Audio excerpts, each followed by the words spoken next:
గురించి మాట్లాడుకోవడం కోసం అందరం వచ్చినాము. మరి ఇక్కడ గత 10-15 రోజుల నుంచి కూడా నేను అధికారులతోటి మాట్లాడుతున్నా, ఎస్సీ గారితో సిఈ గారితో కంటిన్యూగా మాట్లాడుతూనే ఉన్నా, ఎప్పటికప్పుడు తెలుసుకుంటున్నా. మరి ఇవన్నీ చేసి అట్లనే మినిస్టర్ గారితో కూడా మాట్లాడడం జరిగింది. మరి ఇవన్నీ చేసినాక మనం చూసినట్టయితే మన ఎక్స్ మినిస్టర్ గారు వచ్చి సొమ్మొక్కలది సోకొక్కలది అన్న విధంగా 2 రోజుల్లో నీళ్ళు వస్తున్నాయి అన్నది తెలుసుకొని వచ్చి ఇంకా ఒక ఫోన్ పట్టుకొని మాట్లాడి ఇంకా అంత చేసేసినట్టు చూపించిండ్రు. కానీ ప్రజలు కూడా గమనిస్తున్నారు. నేను అధికారులతోటి మాట్లాడుతున్నా, ఎప్పటికప్పుడు తెలుసుకుంటున్నాము. రేపటికల్లా నీళ్ళు వస్తాయి మనకి. ఇదే కాదు, మరి అంత ప్రేమ ఉంటే మన ఎక్స్ మినిస్టర్ గారికి మరి గతంలో చేయాల్సినవన్నీ చేసేది ఉండే. ఒకటి గేట్ వేయించేది ఉండే, వాళ్ళు అది నిర్లక్ష్యం చేసిండ్రు. అది నిర్లక్ష్యం చేసి ఇప్పుడు ఆ 4L దగ్గర ప్రాబ్లం అదే వస్తుంది.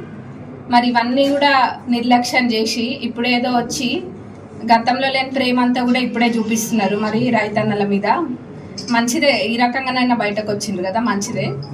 మరి అట్లనే మీరు చూసినట్టయితే చెన్నూరు రిజర్వాయర్, పాలకుర్తి రిజర్వాయర్ మంజూరు చేసింది కాంగ్రెస్ ప్రభుత్వం గతంలో.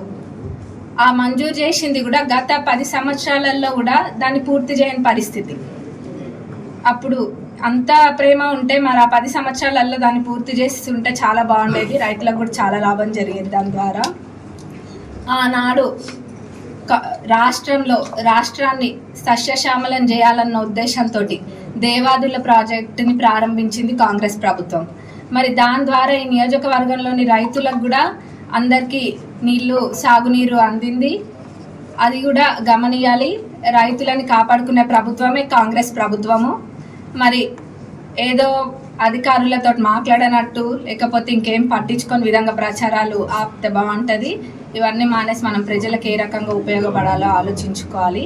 మరి ఎప్పుడు అయినా కానీ కాంగ్రెస్ ప్రభుత్వము రైతన్నలకి అండగా ఉంటుంది. మరి నీళ్లు కూడా నేను చెప్పిన విధంగా రేపు వస్తున్నాయి. మరి టెంపరీ సొల్యూషన్సే కాదు, పర్మనెంట్గా ఏ విధంగా అయితే మా నియోజకవర్గంలో, మా పాలకుర్తి నియోజకవర్గంలో ఏ విధంగా చేస్తే పర్మనెంట్ సొల్యూషన్ అనేది ఉంటుందో అవన్నీ కూడా నేను అధికారులతో మాట్లాడుతున్నా. మీరు చూసినట్టయితే త్వరలోనే ఏదో ఒకటి వచ్చే ఎండాకాలం కల్లా కూడా అసలు ఇవేమి ఉండవు. పర్మనెంట్ సొల్యూషన్ అనేది తప్పకుండా నేను అది రెస్పాన్సిబిలిటీ నాది, నేను అది తప్పకుండా చేసి తీరుతా అని కూడా మా పాలకుర్తి ప్రజలందరికీ చెప్తున్నా. మరి దేవరుప్పల వాళ్ళందరూ కూడా రైతన్నలకి వాళ్ళకి అండగా ఉంటామని కూడా నేను దీని ద్వారా చెప్తున్నా. ఏమైనా నీళ్ళు సమస్యలు అవన్నీ రేపు ఖచ్చితంగా నీళ్ళు వస్తాయి.